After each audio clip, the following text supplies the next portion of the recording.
Bonjour à toutes et à tous. Si vous recherchez un moyen de mesurer l'engagement et le bien-être de vos équipes, recevoir des feedbacks réguliers de ce qui se passe, notamment en télétravail, cette vidéo est faite pour vous. Depuis que mon entreprise est en télétravail, c'est une des questions que je me pose le plus souvent. Comment j'arrive à suivre le bien-être de mes équipes à distance? Comment je m'assure que depuis chez eux, les collaborateurs restent impliqués et se sentent appartenir à l'entreprise? Dans cette vidéo, je vais vous parler de la solution Office Vibe et notamment pourquoi c'est important de suivre le bien-être de ces équipes encore plus en télétravail. Quel est l'intérêt d'utiliser un outil et pourquoi j'ai choisi cette solution? Comment peut-on se servir de ces mesures pour concrètement aider ces équipes et faire évoluer sereinement l'engagement de ces salariés? Mettre en place un suivi du bien-être de vos équipes avec Office Vibe, on en parle maintenant.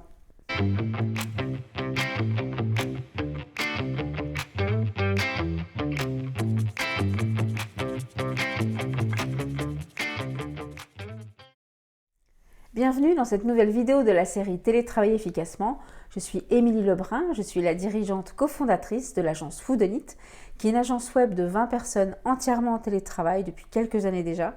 Et je suis aussi consultante en télétravail et auteure du livre Télétravailler efficacement. Aujourd'hui, nous allons parler de pourquoi mesurer le bien-être des salariés et comment le faire avec un outil très pratique qui s'appelle Office Vibe. La question du bien-être au travail n'est pas du tout nouvelle, loin de là. Elle se pose depuis très longtemps car il a toujours paru évident que des salariés qui sont bien dans leur peau vont être plus investis, plus productifs que ceux qui sont malheureux. On est d'accord là-dessus. Mais les nouvelles générations vont faire du bien-être un enjeu central, avec notamment des vraies questions autour de la motivation et de bon équilibre entre la vie perso et la vie pro. Clairement, pour recruter, notamment dans un écosystème où les talents vont être très volatiles, le salaire ne suffit plus. Le bien-être des équipes est désormais une nécessité et c'est un point que nous avons vite compris avec mon associé. Trouver des bons développeurs et les garder est un vrai challenge parce que le marché du travail leur propose énormément d'opportunités. Une entreprise où il fait bon travailler, c'est quoi? Déjà, ça ne se résume pas à la présence d'un CHO ou d'un baby-foot, encore moins en télétravail. Le CHO, ça vous parle? Vous savez, le fameux Chief Happiness Officer en charge du bonheur des salariés. Leur apparition depuis quelques années dans les organigrammes montre justement que le sujet des bien-être interroge. Mais comment juger du bien-être et pourquoi un baby-foot, une console de jeu ou une machine à bonbons ne suffisent pas? Proposer des activités et chouchouter les salariés semble sur le papier une très bonne idée. Mais ce n'est pas suffisant parce que si on ne parle pas de l'activité, du travail et du collaborateur lui-même, au final de quoi ont-ils besoin eux pour bien travailler? Si je fais une analogie très rapide avec les petits rats de l'Opéra de Paris, qui évoluent dans l'un des plus beaux monuments de la capitale, s'ils n'ont pas les bons chaussons de danse adaptés à leur morphologie, ils ne seront pas très performants sur scène.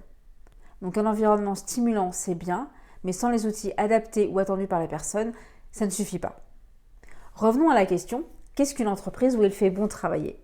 Et comment garantir la qualité de vie au travail des télétravailleurs, notamment ceux qui sont contraints d'exercer depuis chez eux en raison de la crise sanitaire? Pour le savoir, nous avons posé la question à nos équipes et surtout favorisé les échanges. Quand j'explique ce point en formation sur le télétravail, certains participants sont choqués.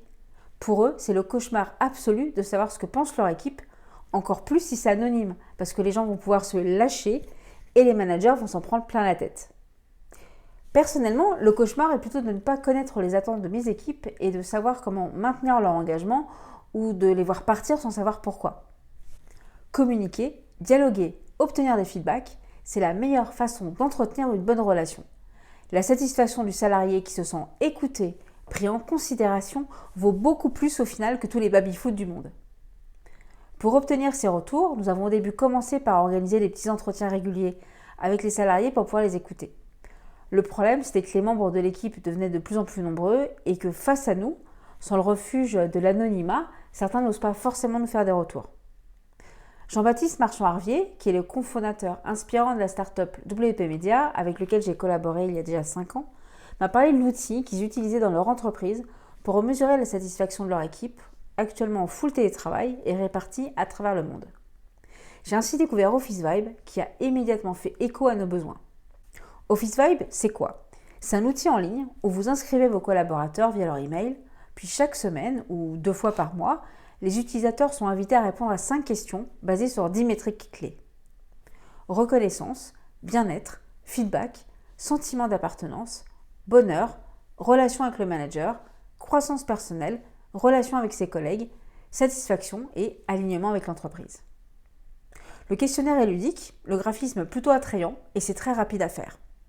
Grâce à Office Vibe, vous pouvez savoir ce que votre équipe ressent avec les sondages et les commentaires anonymes, mesurer leurs émotions telles que le bien-être, le bonheur, l'alignement, définir les grandes rencontres individuelles récurrentes visibles dans les agendas, demander leur avis à votre équipe avec des sondages personnalisés ou utiliser un des modèles conçus par des experts avec des sujets tels que le travail à distance ou les impacts d'un changement.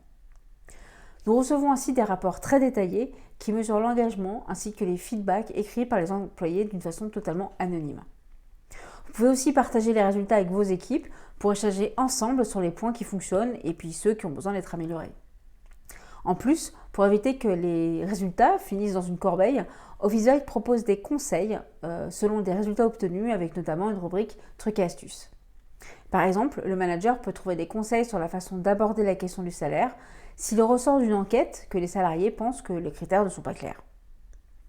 Vous pouvez ainsi vous comparer avec la moyenne des entreprises sur les différents critères ou par rapport aux entreprises comparables de votre secteur. Disposer d'un baromètre, c'est bien, mais le suivi et surtout quoi faire des données est essentiel pour éviter le découragement, une déception ou des frustrations.